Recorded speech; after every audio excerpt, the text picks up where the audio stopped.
présence parmi nous. Merci pour les dons de la vie. Merci pour ce deuxième dimanche du mois, les mois de mai, placé sous le thème « Trouver un homme qui sait servir ». Tu veux nous apprendre qui tu es et qui nous devrions être pour toi et pour le monde. Bien plus la mission pour laquelle tu nous as compté différemment des autres. Dans nos limites humaines, dans nos failles, les compréhensions de tes desseins, de tes voies, tu prends l'engagement toi-même de marcher avec nous. Tu as dit, je serai avec vous. Merci Saint-Esprit, car c'est moi t'ai dédié. Nous célébrons l'avènement de ta manifestation publique et visible parmi les humains. Les mois de l'Église, comme nous le disons, les mois des services. Bénis les cœurs de chacun, bénis également le pain que nous voulons prendre, qui est le pain de la vie, ta parole. Elle est esprit et vie. En ton nom Jésus, nous avons prié. Amen. Nous acclamons le Seigneur.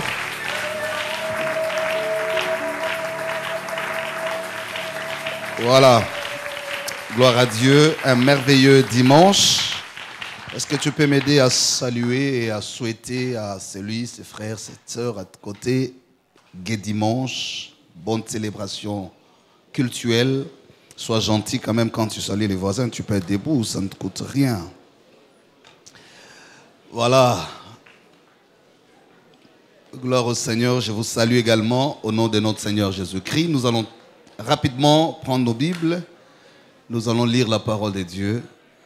Voilà, nous allons lire la parole de Dieu. J'attends que nous lisions ensemble la parole de Dieu. Je crois que nous sommes en train de lire la parole de Dieu. Et puisque nous lisons la parole de Dieu, nous voulons la lire comme parole de Dieu. Et j'attends que quelqu'un comprenne que nous voulons lire la parole de Dieu. Voilà, nous sommes debout. Le premier livre de Samuel, chapitre 16, c'est ce qui nous donne la lecture et même le thème de ce mois qui a déjà été introduit par mon collègue, le révérend Malalou, les dimanches derniers. J'ai suivi ces cultes. Je voudrais prendre d'abord le premier verset, 1 Samuel chapitre 16, verset 1er. Et puis je prendrai le verset 14. Que je vais lire jusqu'au verset 23. Donc je vais rester sur un seul livre. C'est là où nous avons notre texte de base et le thème du mois. Voici ce qui est écrit. Le verset 1er. L'Éternel dit à Samuel, quand cesseras-tu de pleurer sur Saül? Je l'ai rejeté afin qu'il ne règne plus sur Israël. Remplis ta corne d'huile et va, je t'enverrai chez Isaïe, Bethlamite, car j'ai vu parmi ses fils celui que je désire pour roi. Le verset 14. L'esprit de l'Éternel s'est retiré de Saül qui fut agité par un mauvais esprit venant de l'Éternel. Les serviteurs de Saül lui dit, citation, « Voici un mauvais esprit de Dieu t'agite. Que notre Seigneur parle, tes serviteurs sont devant toi. Ils chercheront un homme qui sache jouer de la harpe. Et quand les mauvais esprits venant de Dieu surviendront sur toi, il jouera de sa main et tu en seras soulagé. » Fin de citation. Le verset 17. Saül répondit à ses serviteurs, citation, « Trouvez-moi donc un homme qui joue bien et amenez-le-moi. » C'est là même le thème. Fin de citation. L'un des serviteurs prit la parole et dit, « Voici, j'ai vu un fils d'Isaïe, Bethlamite, qui sait jouer. C'est aussi un homme fort et vaillant, un guerrier, parlant bien et d'une belle figure. » L'insistance est celle-ci. « Et l'Éternel est avec lui. » Saül envoya des messagers à Isaïe pour lui dire, « Envoie-moi David, ton fils, qui est avec les brebis. » Le verset 20. Isaïe prit un âne qu'il chargea de pain, d'une outre de vin et d'un chevreau. Il envoya ces choses à Saül par David, son fils. Verset 21. David arriva auprès de Saül et se présentant devant lui. Il plut beaucoup à Saül et fut désigné pour porter les armes. Saül fit dire à Isaïe, je le cite, « Je te prie de laisser David en mon service, car il a trouvé grâce à mes yeux. » Fin de citation. Le verset 23 qui clôture la lecture. Et lorsque l'Esprit de Dieu était sur Saül, David prenait la harpe et jouait de sa main. Saül respirait. Alors, plus à l'aise et se trouvait soulagé. Et les mauvais esprits venant de Dieu qui étaient sur lui s'est retiré après cela. Parole du Seigneur. Nous rendons grâce à Dieu. Je bénis le Seigneur. Je crois qu'on a fait pratiquement 3 semaines sans se voir physiquement. Nous étions en communion d'esprit. J'ai été quand même dans un long voyage pour cette fois-ci. Mais j'ai suivi attentivement les prédications de tous les dimanches. Je bénis le Seigneur pour des messages forts qui nous sont donnés. Et je bénis également ceux qui nous suivent en ligne, en direct ou en différé, parce que c'est aussi une plus-value aujourd'hui de notre Église. Parce que vous pouvez suivre nos cultes en ligne, ou même après, en temps réel, au travers de notre équipe de communication, que je salue beaucoup, la prouesse de leur travail. J'ai suivi l'ancien Damien en premier, avec un message très fort. J'ai suivi les révérends Aimé de Dieu Malalou, l'assistant, les dimanches derniers avec la scène. Et d'ailleurs, c'est les dimanches passés qu'on nous a introduit le thème de l'année, du mois, pardon. Je rappelle que c'est le 5e mois qui est consacré au service. Je crois que les révérends ont fait avec vous ces bel exercice des rappels de nos objectifs. Et nous rappelons toujours et continuellement que nous sommes une église qui repose sur une vision axée sur 5 objectifs. L'évangélisation, l'adoration, la communion fraternelle, la maturité et le service. Le service, c'est un objectif du fait qu'il nous amène à découvrir ce que le Seigneur est pour nous, mais aussi ce que nous sommes nous-mêmes pour lui et pour les hommes. Le service, c'est cet objectif qui non seulement nous aide, au-delà de ce que les autres objectifs nous aident à savoir et à bénéficier de Dieu, les dons de la vie, l'évangélisation, la grâce, l'adoration, mais la particularité du service comme objectif est de nous mettre en trait d'union entre l'Église et la société. Nous mettre en trait d'union entre la vision de Dieu et sa réalisation. Nous mettre en trait d'union entre le besoin des autres et les réponses de Dieu. C'est nous mettre en trait d'union entre les attentes des autres et les promesses de Dieu. Et donc, quand nous parlons du service comme objectif dans notre Église, dans la logique de notre vision, c'est simplement nous dire, nous avons été sauvés par le Seigneur pour servir. Notre cycle de la maturité, de la croissance, de la foi, ne se limite pas seulement à être bénéficiaire du don ou des grâces de Dieu. Mais notre cycle de croissance comme Église nous amène aussi à nous dire, nous sommes ce que nous sommes par la grâce du travail des autres et nous devons l'être pour les autres. Un chrétien de l'Ista est celui qui dépasse les niveaux élémentaires de la foi. Les rudiments de la parole, la demande, l'attente. Un chrétien de l'Ista est celui qui, au-delà du fait d'attendre beaucoup de choses de la part de Dieu, mais s'offre lui-même, comme d'ailleurs la chorale éternelle a interprété, s'offre lui-même un don pour le ciel. Car la Bible dit, Dieu cherche un homme qu'il n'a toujours pas trouvé.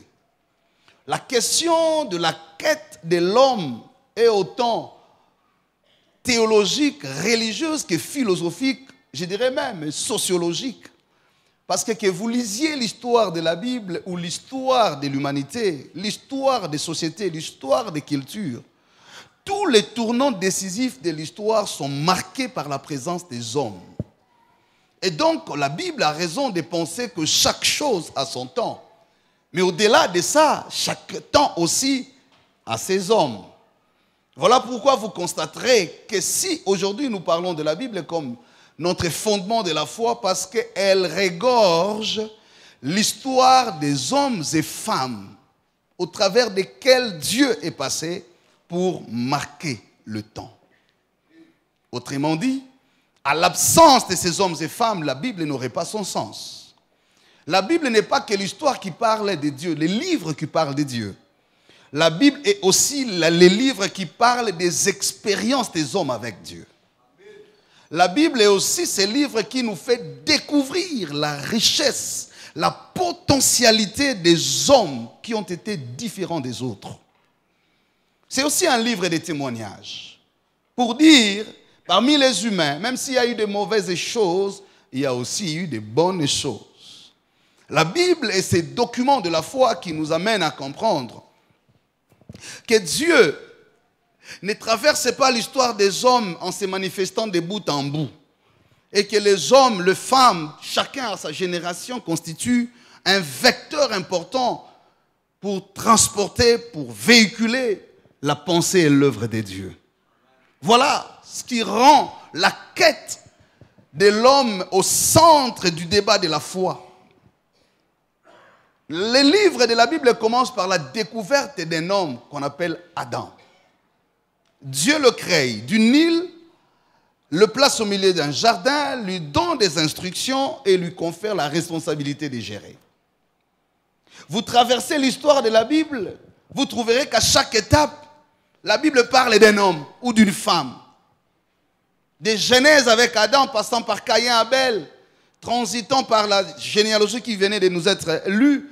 Vous passez par Noé, Abraham, jusqu'à la descendance d'Abraham, les prophètes, arrivés jusqu'à Jésus lui-même qui se manifeste physiquement comme humain. Jusqu'en Apocalypse, en fait, la Bible parle de la découverte des hommes. Donc, je voudrais ici recentrer la pensée pour dire à quelqu'un, la quête de l'homme ou la quête du serviteur est au centre du débat de la spiritualité. Tout ce que Dieu a voulu, tout ce qu'il a cherché, même quand il créait les cieux et la terre, l'objectif final, c'était de créer un homme à qui il confierait la gestion de cela. En d'autres termes, sans la présence de l'homme, les ciels et la terre n'auraient pas eu leur sens.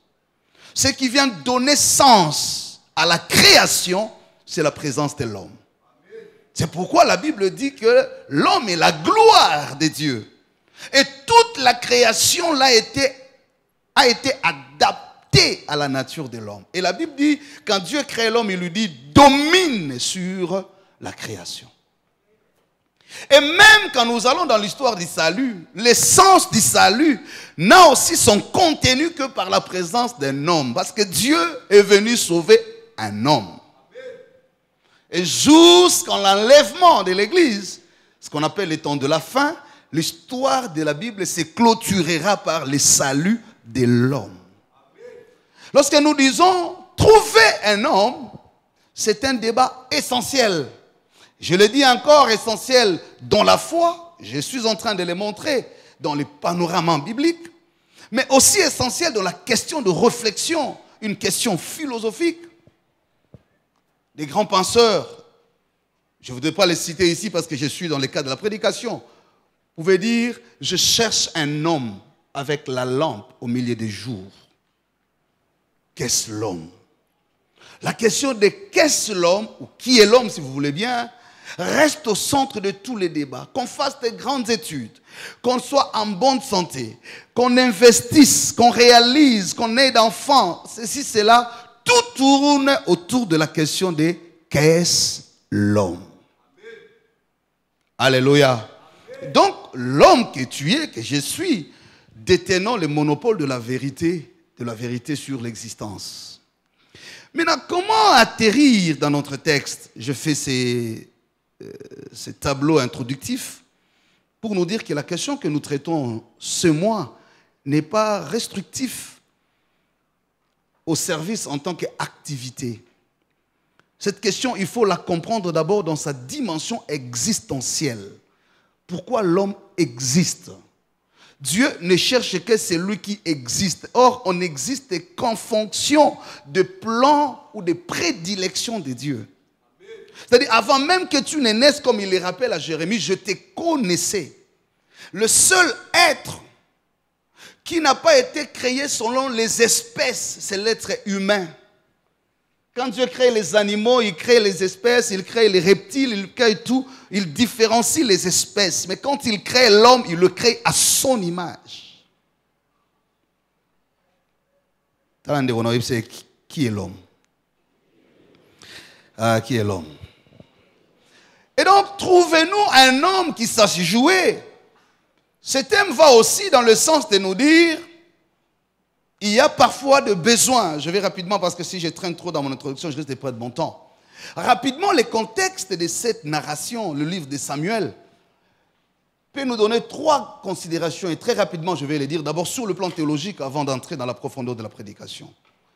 Le livre de Samuel est parmi les rares livres théologiques qui conclut la transition dans l'histoire d'Israël parce que c'est le livre qui vient après celui des juges. Vous savez, le livre des juges est appelé les livres de la transition. C'est à l'installation du Canaan, quand le peuple d'Israël arrive à Canaan, avant que Dieu n'ouvre le cycle de l'organisation sociale et politique en Israël.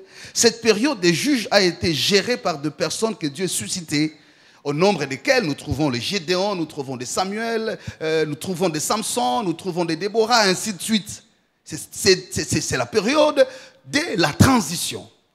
Et le livre de Samuel vient justement commencer à inaugurer l'organisation de la société en tant que telle. C'est très important. Parce qu'on ne peut pas aborder ces livres sans comprendre son contexte théologique. Et le terme utilisé, l'histoire qui se passe, vous ne pouvez les comprendre qu'avec un background théologique suffisamment commenté. Pourquoi? Parce que, différemment des autres livres d'avant Samuel, Israël était juste la maison de Jacob qui s'est promené. Finalement, il arrive en Égypte, captif pendant 4 siècles. Et quand il y sort, c'est encore la maison de Jacob qui va et se développe. C'est quand il arrive à Canaan qu'il prend la forme de la nation. Parce qu'il a finalement une terre, une constitution qui est la loi de Dieu et une organisation autocratique du pouvoir qui était la théocratie, Dieu lui-même dirigeait. Mais après, Dieu voulait quand même mettre l'ordre, se trouver des serviteurs qui pouvaient faire ce travail. Ce n'était pas qu'à lui de rester en train de donner des instructions. Surtout que pendant cette période, Israël était menacé par ses voisins. Si vous lisez les livres, la plupart des livres des juges, vous verrez les Madianites, le Philistin, qui tout le temps venaient menacer, détruire, ravager. C'était une période de grande insécurité, de déstabilisation. Une période d'incertitude, une période où l'avenir devenait sombre pour Israël comme nation. Et donc Dieu avait besoin des serviteurs.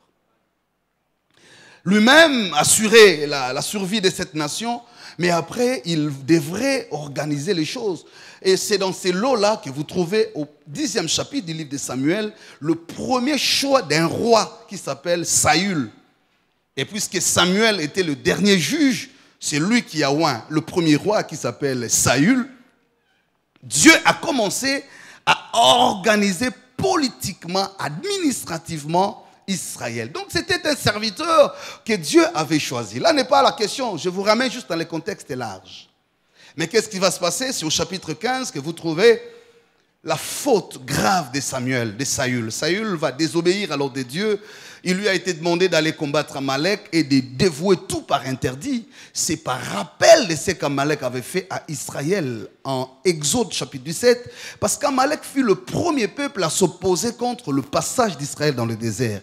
Et après la bataille, Moïse avait fait un serment grave. Il dira, puisque toi, Amalek, as osé lever ta main sur le trône de Dieu, tiens bien compte, tu l'as levé dessus le trône de Dieu. Et il y aura guerre de génération en génération. Et cette promesse est restée dans l'histoire. Et quand Dieu a commencé à organiser politiquement, militairement Israël, quand Dieu a commencé à donner des stabilités, la stabilité, disais-je, à Israël, il se rappellera de cette promesse. C'est là qu'il dira à Saül, puisqu'il était guerrier, puisqu'il était chef militaire, il dit, va, donc avec l'onction que tu as reçue des serviteurs, combat Amalek détruit tout, n'épargne rien. Et bien aimé, c'est comme ça qu'il va aller cet homme, avec cette onction, cette grâce de Dieu. Malheureusement pour lui, il a la victoire, mais il va épargner Agag les rois, ainsi que les bœufs qui paraissaient de bonne qualité. Voilà le problème de Saül. Et c'est là que Dieu va envoyer Samuel, ce qui introduit notre 16e chapitre, pour dire, ne pleure plus sur Saül. Mais il y a une question théologique que je ne sais pas contourner. La question de dire, pourquoi Dieu a été si méchant? Pourquoi Dieu n'a pas été tolérant? Contrairement peut-être à David et aux autres, et peut-être certains lecteurs de la Bible se posent la même question, et d'autres en développent des théories et des doctrines sur l'imputabilité de l'homme et la responsabilité de Dieu face à la faute ou au péché. Vous verrez tranquillement que dans la Bible, dans certains cas, ce n'est pas que Dieu tolère, ce n'est pas que Dieu accepte, mais parfois Dieu se comporte différemment. Mais ici, nous sentons la rigueur parce que quand il a fait ceci, Dieu n'a même pas hésité. Il dit à Samuel, va lui dire, je le rejeté. Ne me parle plus de lui, ne me parle même pas d'intercéder, n'insiste même pas. Pour une fois, Dieu commence à refuser la repentance. Dans certains cas, on a vu Dieu être quand même tolérant parce que quelqu'un s'est repenti. Mais ici, on sent que même la repentance semble ne pas avoir la hauteur de réparer les choses. Est-ce que quelqu'un m'entend bien? Acclamons d'abord le Seigneur, s'il vous plaît. Parce qu'il va te dire des choses bien.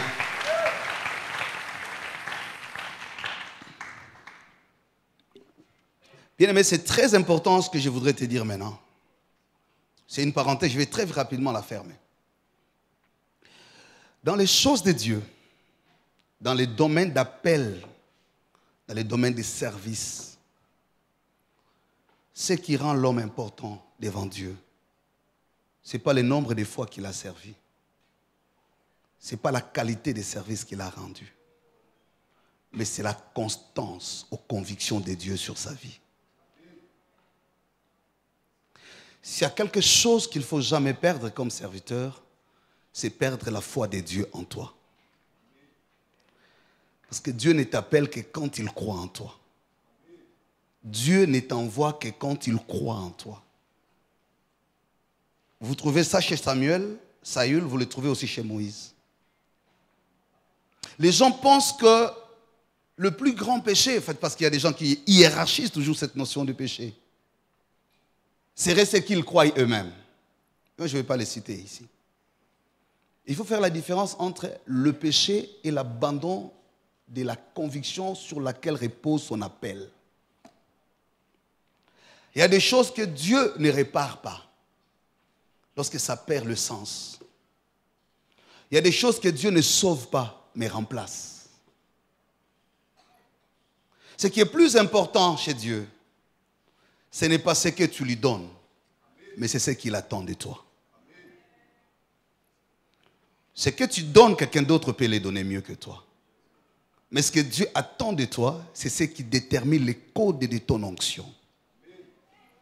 Dieu est capable de retarder la solution d'une génération pour atteindre la maturité et la révélation du serviteur en qui s'attache la grâce du temps. Dieu peut t'avoir donné 12 enfants, mais le code de l'exaucement d'une situation n'est attaché qu'à un seul enfant. Ce n'est ni le nombre d'enfants qui détermine le nombre de solutions de Dieu dans ta famille. Ceux qui ont pensé avoir beaucoup d'enfants pour avoir beaucoup d'opportunités de réussir ont été désillusionnés. Ce n'est pas le fait pour toi d'avoir plusieurs relations que tu as plusieurs opportunités. Certaines relations n'amènent que les tombeaux des visions de ta destinée. Je vais aller plus loin. Parfois même, ce n'est pas le fait de rencontrer le mari ou la femme de ta vie que tu rassures ta destinée. Parce qu'il y a des mariages qui enterrent les destins. Être serviteur dépasse les questions liées aux besoins humains. L'argent, le mariage, les enfants, la fidélité de l'homme vis-à-vis de sa femme. C'est pourquoi vous verrez des gens comme Abraham. En Genèse chapitre 22, quand Dieu lui dit, donne-moi ton fils Isaac que tu aimes, il n'interroge même pas sa femme au nom de la fidélité. Parce qu'il y a des choses pour lesquelles on répond personnellement. Et pour ça, Dieu vous juge en fonction de ses convictions sur vous. Et ce que Dieu n'aime pas, c'est de croire qu'il s'est trompé sur la personne. Parce qu'il ne discute pas des critères de choix avec les hommes. Quand il se décide de tourner le regard vers quelqu'un, il ne le fait pas parce qu'il s'est fait corrompre par ta dîme, ton offrande, tes heures de prière, ton temps de chanter. Dieu ne t'a pas appelé quand tu as commencé à les servir. C'est parce qu'il t'a appelé que tu as appris à les servir. C'est pourquoi la Bible dit, il ne prend pas les présents pour être corrompu. Les hommes parlent quand ils mangent. Dieu parle quand il est convaincu. Les hommes sont frappés par ce qui est extérieur, mais Dieu est intéressé par ce qui est intérieur. L'appréciation de Dieu n'a rien à voir avec celle des hommes. Est-ce que quelqu'un peut acclamer le Seigneur si vous êtes là? C'est pourquoi beaucoup, on peut être chrétien, mais on n'a pas encore atteint les serviteurs. Je disais quelque part, ce n'est pas le fait de beaucoup prier qui te rend serviteur. Ce n'est pas le fait de beaucoup aimer Dieu qui te rend serviteur. Il y a des gens qui aiment Dieu, mais à qui Dieu ne peut pas confier la responsabilité. Être serviteur, c'est le fait de grandir dans la maturité de ce qui fait la raison pour laquelle Dieu a porté le choix sur toi. On peut avoir un grand pasteur de nom, mais un enfant dans le service de Dieu. Ce n'est même pas les titres. J'ai vu les gens aller faire la théologie pour avoir les titres. Ce n'est pas ça. Heureusement, je suis théologien de formation. Dans les théologiens, ne vont pas dire qu'il y en a qui est libanais. Même quand j'ai commencé ma théologie, je ne pensais pas que c'est là où j'aurais mon appel. Je l'avais déjà eu avant. Je prie que Dieu fasse des vrais serviteurs pour cette église et pour cette nation.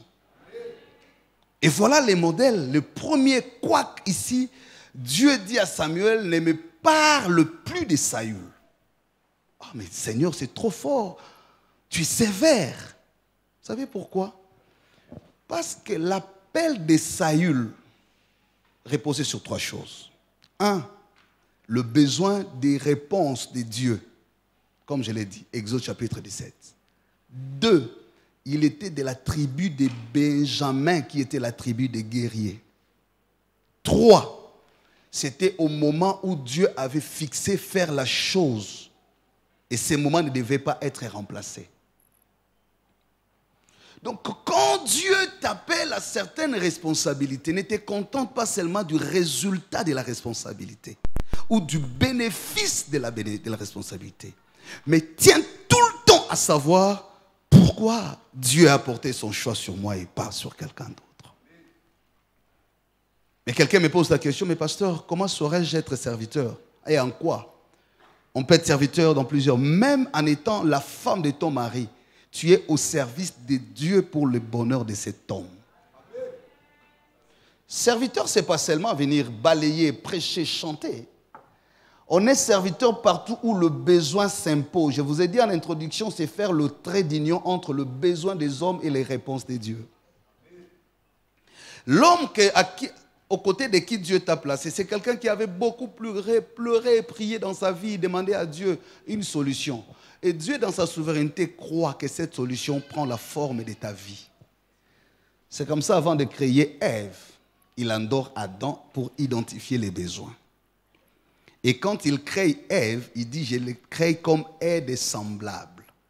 Et quand Ève vient, la première des choses qu'Adam identifie, ce n'est pas la beauté physique, mais c'est l'os qui est l'élément caché. Or, l'os, c'est l'élément qui a été retiré de l'existence d'Adam. En fait, Ève est l'élément additionnel de la soustraction existentielle d'Adam. Dieu crée Adam comme un être complet, il retire l'os, il le laisse incomplet. Et l'élément retiré qui les laisse incomplets, c'est l'élément additionnel qui a créé Ève. Et quand Adam rencontre Ève, en fait, il rencontre l'élément complémentaire de son existence. Et il retrouve l'équilibre. Donc si Ève n'était pas là, en fait, Adam serait un homme déséquilibré. C'est ce que ça veut dire. Maintenant, pose-toi la question, est-ce que j'amène l'équilibre? Est-ce que j'apporte l'équilibre? Être serviteur, c'est dans beaucoup de choses. Hein? Mais cet équilibre, ça je l'ai pris dans le contexte mariage. Mais je peux le prendre aussi dans le contexte famille. Je vois un homme comme Joseph. Dieu savait qu'il vivrait dans une maison où, à une période donnée, ils vont se retirer en Égypte. Dieu savait que dans cette maison, il n'y avait pas une connexion qui pouvait ressortir cette famille de l'ambiguïté de leur parcours. Et donc, il dépose un certain Joseph. Joseph était le trait d'union de Dieu avec la connexion de l'alliance d'Abraham. C'est par Joseph que la fidélité de Dieu sur Abraham devait passer. Donc, Joseph ne s'appartenait plus. Il devenait le dépôt de la concentration de l'amour de Dieu. À un moment, quand on comprend qu'on est serviteur, on ne s'appartient plus. On se rend compte que j'ai seulement la charge de changer la trajectoire de l'histoire de ma famille. Je porte les contenus de l'exaucement du deuil de mes ancêtres. Parce qu'il y a des gens, dans leur présence, Dieu arrête l'hémorragie dans la lignée de leurs parents. Quand on est serviteur, on ne l'est pas pour soi-même. On l'est pour celui qui a appelé et au bénéfice de ceux qui attendent les réponses de Dieu. Je peux le prendre au niveau du pays. C'est là que je suis avec Saül. Il n'a pas compris que sa présence sur le trône était la réponse ferme de Dieu pour ceux qui ont voulu humilier la trajectoire de l'arche de l'Éternel. Ceux qui ont voulu freiner la course de la colonne de nuée. Ceux qui ont voulu défier la fidélité de Dieu. Parce qu'il a dit, je vous amènerai à Canaan et non vous enterrer dans le désert. Et quand il arrive là, Dieu sait que c'est toi qui donneras la réponse pour qu'aucun autre peuple de la terre répète la bêtise d'Agag. Est-ce que quelqu'un me comprend? Parce qu'il y a des choses que Dieu fait parce qu'il veut simplement arrêter l'hémorragie et changer l'image de toute une génération. Il y a des choses si Dieu ne les fait pas. Vous savez, parenthèse, il y a des choses que Dieu exauce pas parce que tu as beaucoup prié, parce qu'il veut répondre à une génération. Dieu sait seulement qu'il faut que je fasse ça pour que ceci ne se répète plus jamais. Voilà pourquoi quand il arrive chez Saül, il regarde, il dit, mais Saül, tu n'as rien compris, je t'ai dit, va de vous par interdit. C'est-à-dire qu'au simbelo côté, qu'au zoélo côté, au kei, au bundi, au beti, nyon so boaka, parce que c'est la sanction et non la récompense. Je t'envoie en une mission de sanction et non de bénéfices. Ne pas toucher à ces choses signifie que c'est des choses que j'ai sanctionnées pour punir les Amalécites. L'erreur pour lui, c'est de faire l'appréciation là où Dieu a conclu. Est-ce que quelqu'un comprend?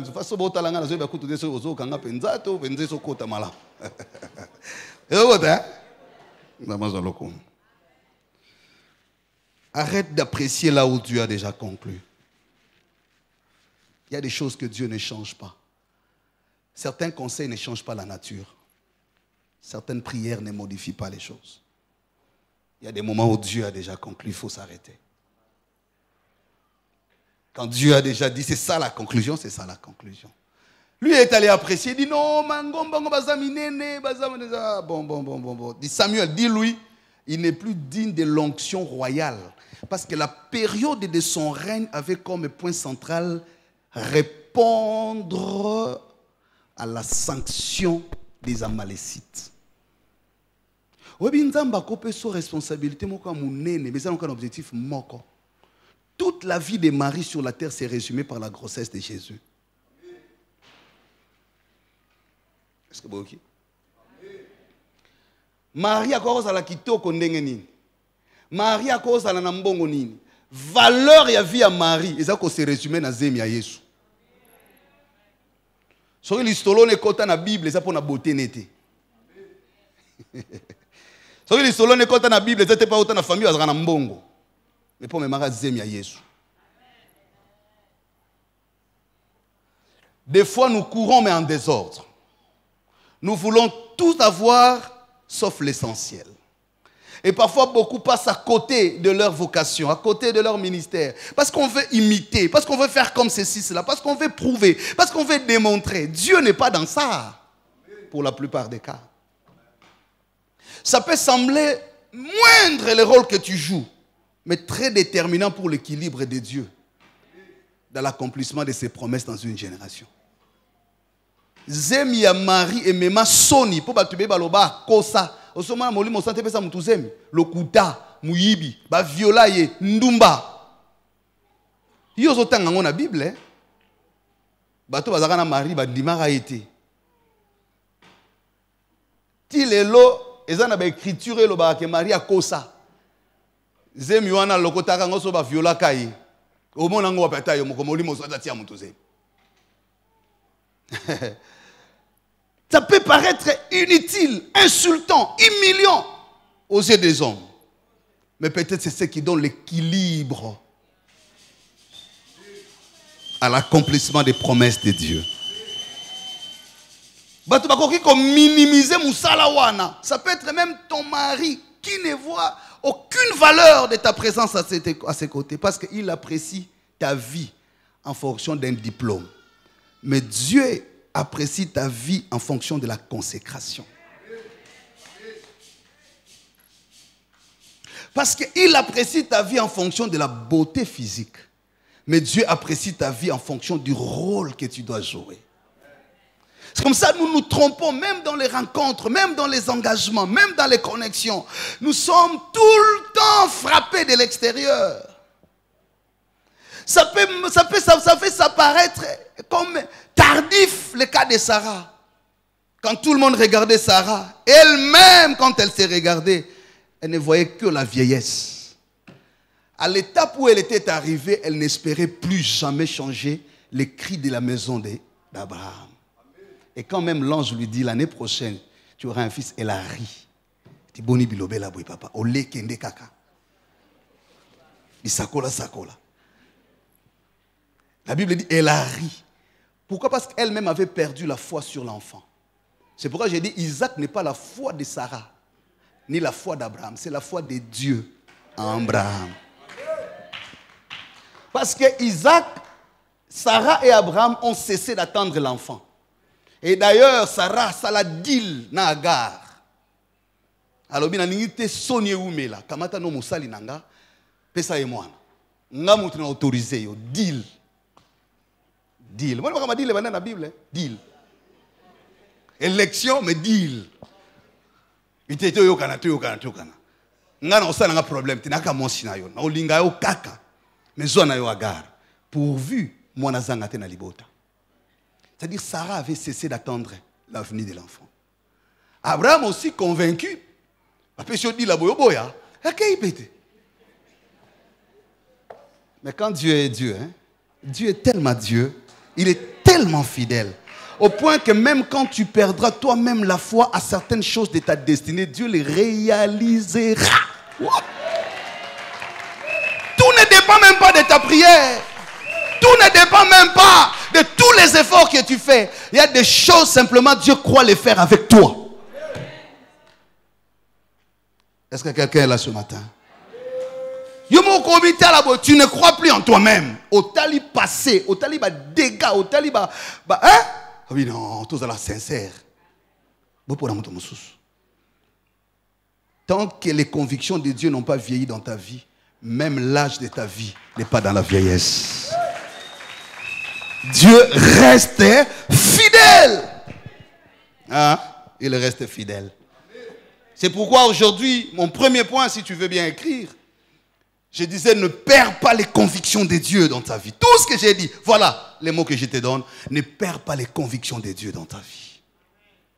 Tu es serviteur, tu ne l'es pas parce que tu l'as voulu, tu ne l'es pas parce que tu es compétent, tu ne l'es pas parce que tu es parfait, tu ne l'es pas parce que tu feras tout en bien, tu ne le sauras pas. D'ailleurs, même quand tu le voudras, tu n'y arriveras pas.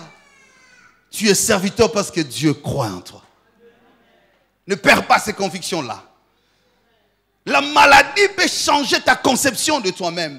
Tu peux penser être en retard parce que la chose a traîné. Dieu ne vient jamais en retard.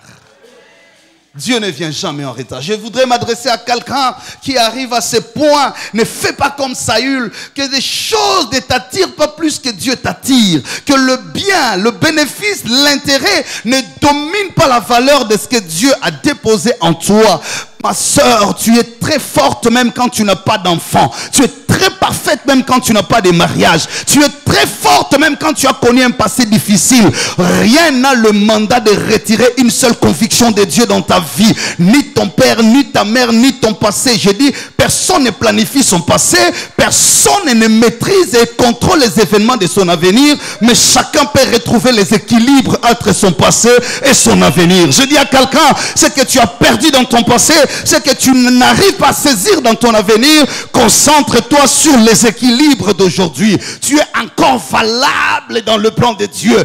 Ton père peut t'avoir disqualifié, ta mère peut ne pas t'avoir considéré parce que tu n'as pas la qualification. La société peut t'avoir mis de côté parce que tu n'as pas les diplômes acquis pour cette fonction.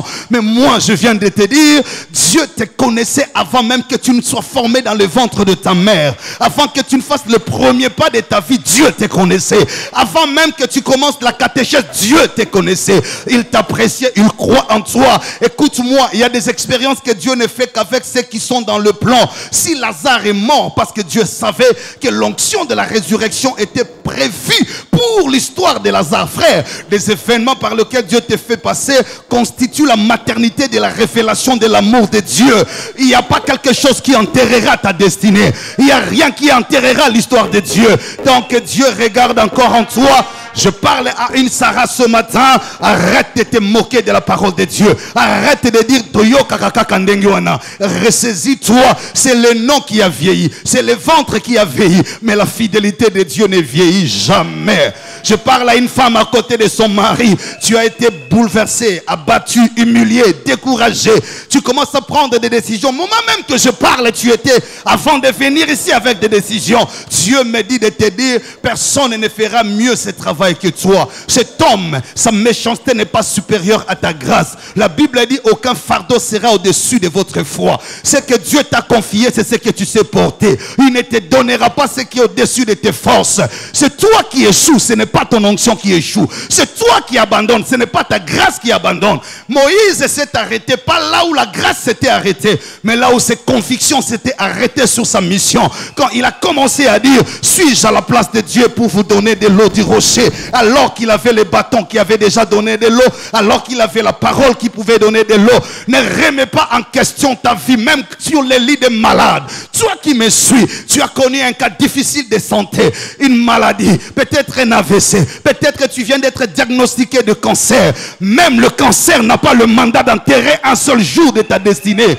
Ne donne pas le pouvoir à l'ennemi. La Bible me dit de te dire, tu marcheras sur les serpents, sur les scorpions, sur toutes les puissances de l'ennemi. Écoute-moi bien, Dieu peut sacrifier des générations pour te sortir de la gueule du lion. Dieu peut livrer les rois pour préparer l'introduction de ton onction. En réalité, Dieu préparait un David. Il n'a pas épargné Saül parce qu'en fait, il fallait changer les mandats. Il fallait introduire l'homme selon son cœur. J'ai dit à quelqu'un, n'abandonne pas, n'abandonne pas. Même quand c'est trop dur, c'est toi l'homme de la situation. C'est toi la femme de la situation. C'est toi le serviteur. Le diable utilise certains problèmes pour nous remettre en question, pour créer les doutes en notre esprit, pour nous rappeler nos limites, pour nous dire tu ne vaux rien, pour nous dire tu n'es pas qualifié, pour nous dire non, pas lui, mais j'aime celui qui ne dort ni ne sommeille, celui qui qui ne parle pas quand tout bouge, celui qui ne parle pas quand tout existe.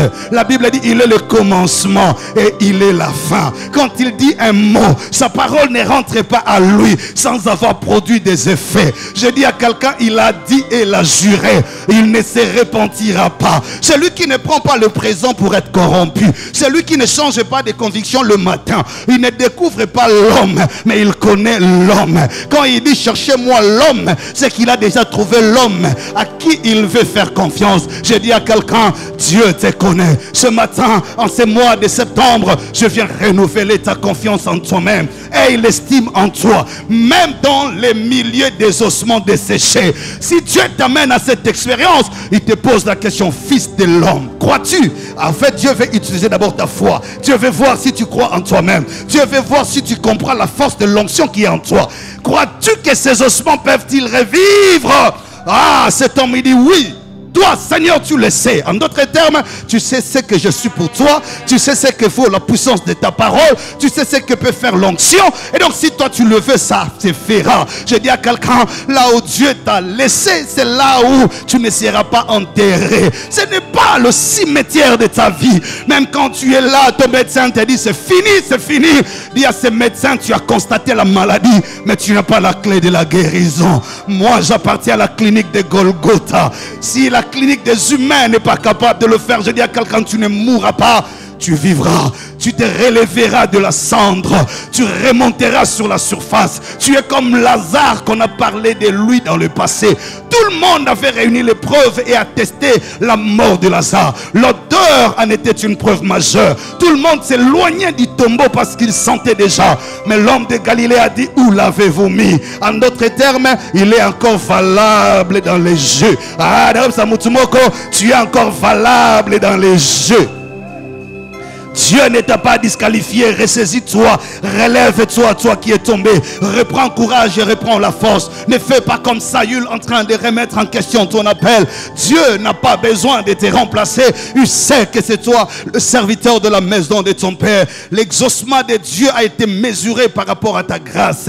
Tu es le porteur de toute une génération, ma soeur, mon frère. Ressaisis-toi. Je sais que tu passes des moments très difficiles au niveau du travail, au niveau de la santé, au niveau de ton mariage. Même quand tu venais, tu étais en colère. Tu attends seulement que le culte s'arrête pour poser un acte quelconque. Mais l'Esprit de Dieu m'a dit de te dire, ressaisis-toi, car les yeux de l'Éternel sont sur toi. Tu es celui à qui Dieu a dit, je te connais, je t'aime, je t'aimerai encore. Oh, j'ai été béni par le chant des groupes d'adoration ainsi que de la chorale éternelle.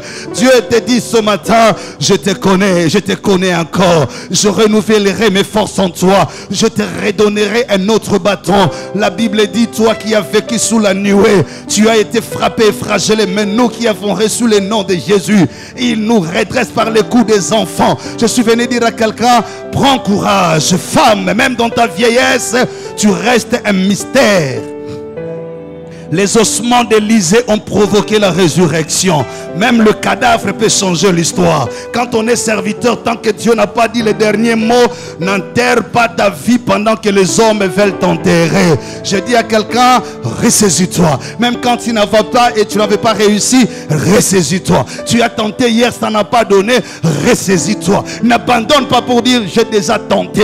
Femme, je te dis ce matin, tu es la servante du bonheur de Dieu dans la vie de cet homme. Dieu connaît ta force, Dieu connaît ta consécration, Dieu connaît ton cœur, Dieu connaît les rôles que tu joues. Lui ne peut ne pas le voir, mais Dieu le voit et il sait ce que tu vaux. Homme, je vais te dire mon frère, ne te décourage pas à cause de ce que tu subis dans ta famille, au travers de tout ce qui t'entoure. Dieu sait et connaît ta valeur. Aucun homme n'a été prélectionné pour ce rôle, il n'y a que toi. Ton absence créera le déséquilibre dans le chemin de Dieu. Tu es l'être complémentaire de l'accomplissement du bonheur pour cette génération. Je suis venu te dire, de te le dire encore et j'insiste, tu es un serviteur. Quand on cherche, trouvez-moi un homme, mais cet homme n'est pas loin, c'est toi. C'est toi qui caches le secret de Dieu. C'est toi qui es le pôle de l'exaucement de Dieu. C'est toi qui es la concentration.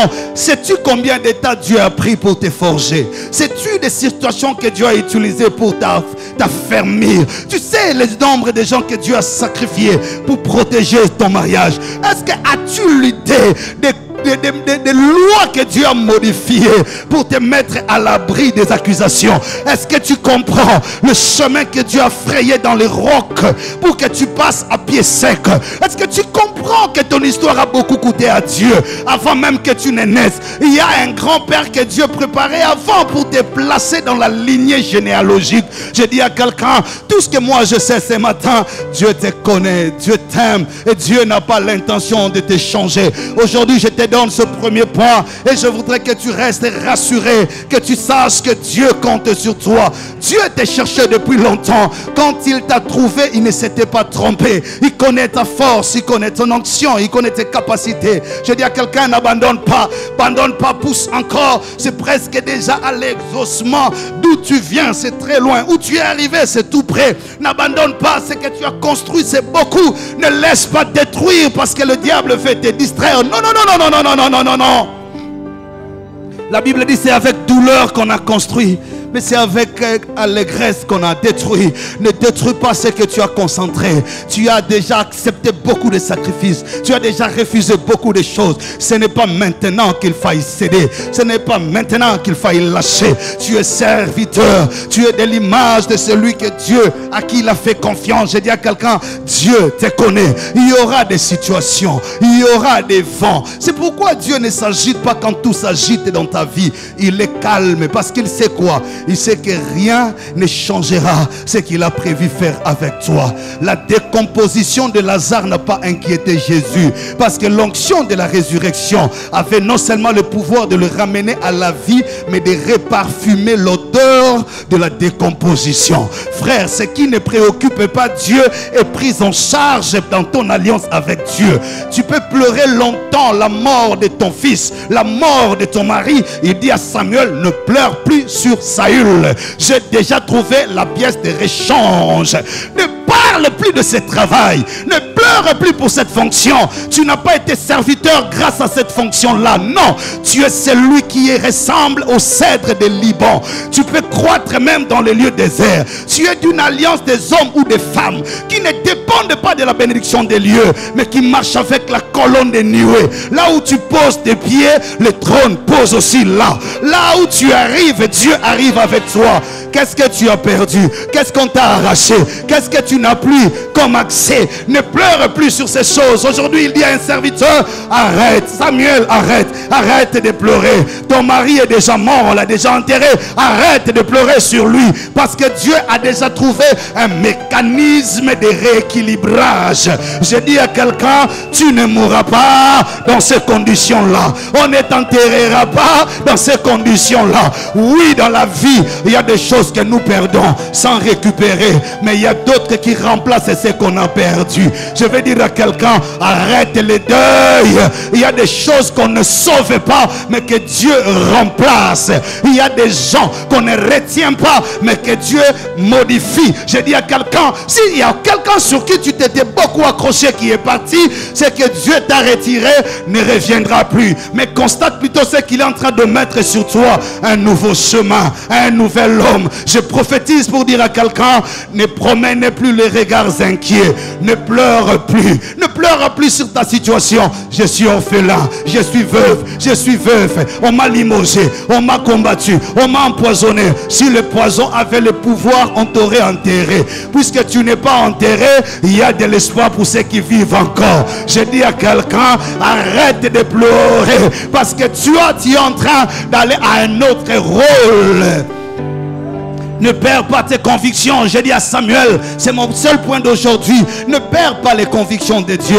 Ne dis pas l'onction a échoué. Quand j'ai oigné Saül, je n'attendais pas que Dieu retire un roi si tôt. Dieu dit à Samuel, ne pleure pas sur ton onction. Ne pleure pas sur le temps de l'affermissement, le temps de la maturation. Saül est déjà parti. Je suis en train de forger un nouveau cèdre de Liban. Je suis en train de relever les rameaux du trône d'Isaïe. Je suis suis en train de relever de la racine de Bethléem celui qui sera mieux que ça. Il dit à Samuel, ne pleure pas sur ton onction. Je dis à quelqu'un, ne pleure pas pour ses diplômes, ne pleure pas sur ses côtes, ne pleure pas sur ses professeurs, ne pleure pas sur cette fonction, ne pleure pas sur ses fiancés qui est déjà parti, ne pleure même pas sur cet homme ou cette femme, ne pleure pas, ne pleure pas. Écoute-moi Samuel, tu as encore la fiole d'huile à main. Si Saül n'est pas là, il y a une autre tête.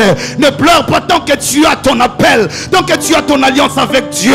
Quand une porte se ferme, une autre s'ouvrira. Ne pleure pas ce que Dieu a éloigné de toi. Il y a des gens qui ne t'ont pas quitté, mais Dieu les a seulement enlevés sur ton chemin. Il y a des gens, bien-aimés, ne pleure pas. Parfois c'est Dieu qui enlève des gens qui constituent la grande menace de ta destinée. Il fallait que certaines choses arrivent aujourd'hui pour que Dieu réveille ton attention et que tu discernes dans ton environnement.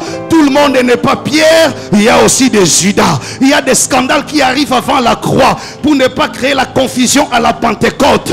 Je vais prophétiser sur quelqu'un. Sais-tu pourquoi Judas a été révélé avant la croix? Parce qu'il ne fallait pas introduire la confusion dans la Pentecôte. Si Judas n'était pas mort, il serait dans les groupes de 12 apôtres. L'Esprit descendrait sur lui. Il serait aussi appelé apôtre. Mais pour mettre de l'ordre dans le sacerdoce, Dieu permet que Judas se dévoile et qu'il arrive à se pendre. Je dis à quelqu'un, il y a des choses que Dieu lui-même enlèvera. Il y a des gens, je parle à quelqu'un, tu es en train de te battre depuis un temps. Tu es en train de te battre, tu n'arrives pas. Tu fais prendre des décisions, tu n'arrives pas.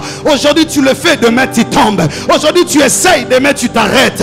Ainsi dit l'Éternel, je le prophétise au nom de Jésus. Ça ne sera ni de l'Orient, ni de l'Occident, ni par ta force, ni par ta puissance, que ces choses vont quitter la trajectoire de ta vie. Je déclare comme prophète de Dieu, personne n'arrêtera le cortège de Dieu.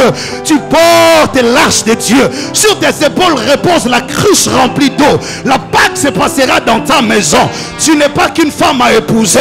Tu es la provision et la réserve de l'amour de Dieu. Tu n'es pas qu'une matrice à donner les enfants, mais tu donneras la génération des sacrificateurs. Tu donneras des Samuel à l'église. Je parle à une femme. Tu n'es pas qu'une fiancée à épouser. Tu n'es pas que la belle fille de l'église, mais tu es la cloche de l'Éternel dans cet ensemble. Je parle à un homme. Tu n'es pas qu'un prédicateur. Tu n'es pas qu'un chantre. Tu n'es pas qu'un frère. Écoute-moi. C'est toi la réponse de Dieu pour le Congo. Dans très peu de temps, le monde saura. Les écailles tomberont. On comprendra qu'il n'était pas que musicien.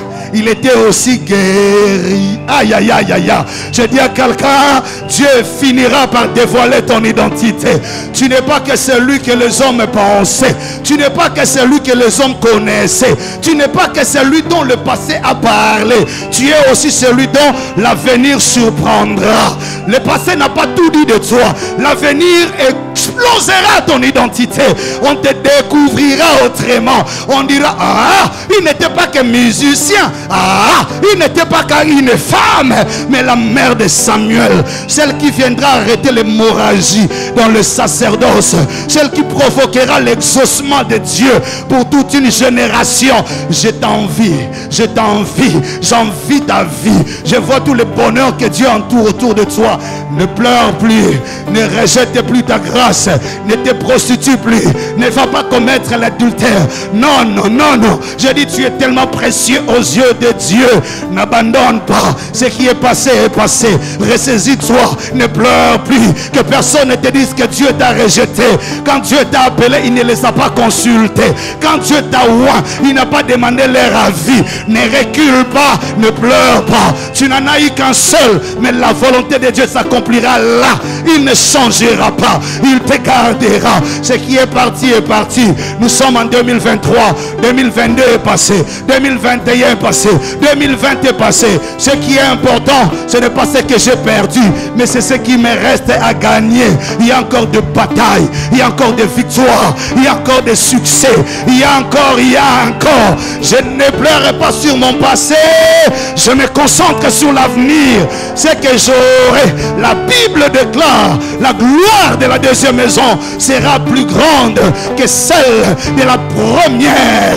Si on a détruit la première vie, on a détruit le premier mariage, si on a détruit le premier travail, la Bible me dit, je le prophétise, la gloire de la deuxième maison sera plus grande que celle de la première. Ils n'ont pas encore tout vu, ils n'ont pas encore critiqué, ils n'ont pas encore commenté. Il y a des choses qui arrivent. Ainsi dit l'Éternel, parole de Dieu, dans très peu de temps dans ta vie. Il croyait que tu es à la retraite, il croyait que tu as vieilli, il croyait que tu es stérile. Lève-toi.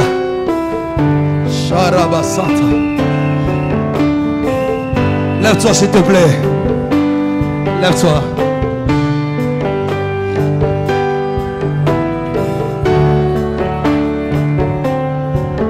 Lève-toi et commence à prier. Dis à Dieu, me voici. Le diable ne veut pas te lâcher, il sait ce que tu vaux. Arrête de faire ce deuil-là.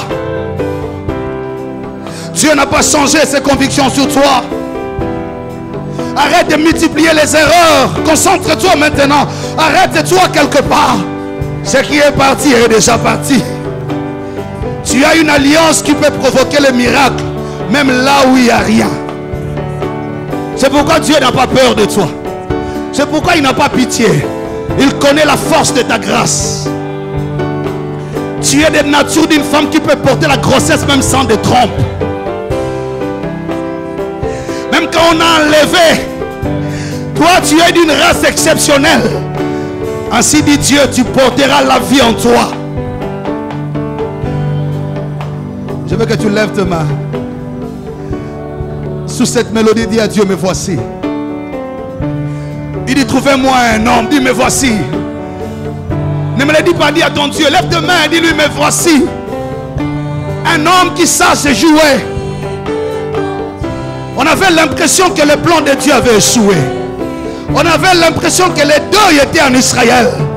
Dieu dit, arrêtez-moi les deuils. Concentrez-vous. Dis-lui, me voici. Tu as été beaucoup brisé, tu as été beaucoup humilié, tu as été beaucoup trahi, tu as même haï ta vie, tu as été tellement déçu des hommes. Mais il y a quelqu'un sur le trône qui n'est pas déçu de toi.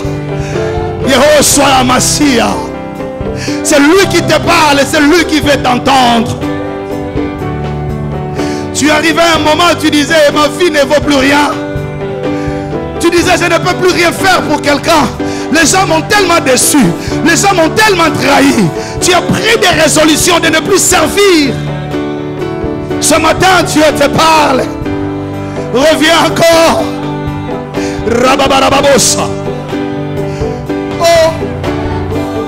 Shadarababos, Andariababos. Lui est fidèle. Tu as pris des résolutions même ce matin.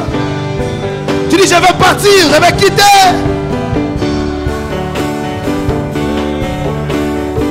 Lui est fidèle, il te connaît. Il sait pourquoi il t'a mis dans cette famille-là. Tu n'es pas le maudit, tu n'es pas l'abandonné. Rababarababosa. Quelle gloire. Ramasanda rababose. Kanananilando zilia aussi. On a vu tellement des erreurs. On a été tellement déçus de nos politiciens. On se pose des questions, est-ce que ce pays changera? Dieu dit, arrêtez votre deuil. J'ai trouvé quelqu'un. Oh là là.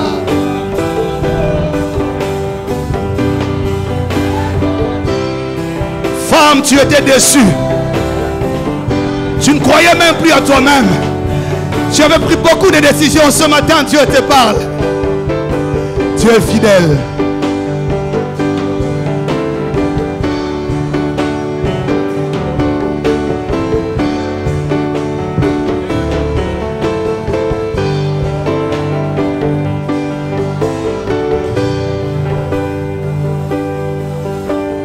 Oh. Restez calme.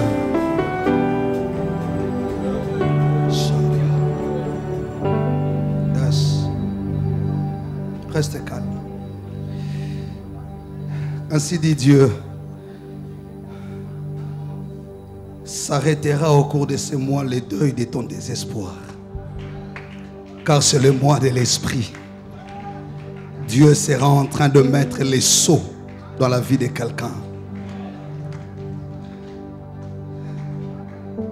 Trouvez-moi un homme qui sait servir et moi, dit l'Éternel, le oindrai.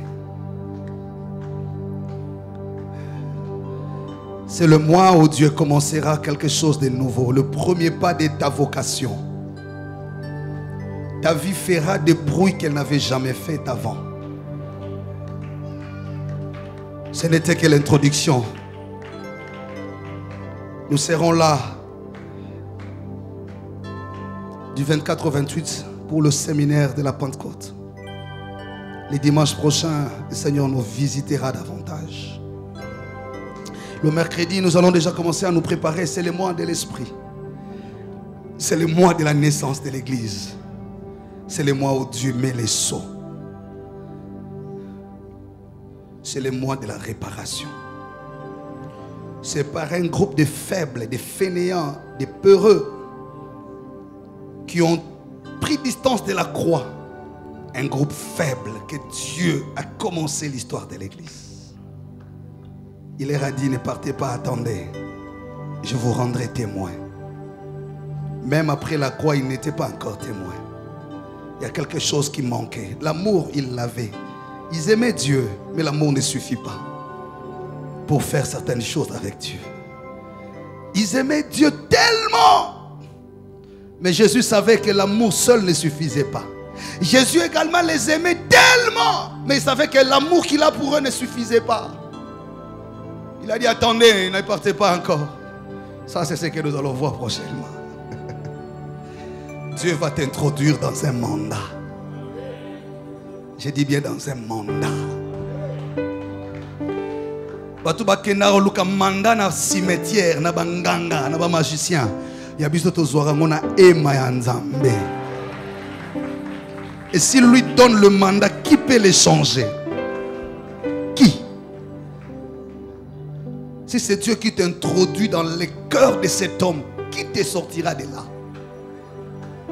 Le problème, c'est que tu entres par amour et non par mandat. Le problème, c'est que tu vas avec la beauté et non avec l'onction. Le problème, c'est que tu t'appuies sur les diplômes et non sur la consécration.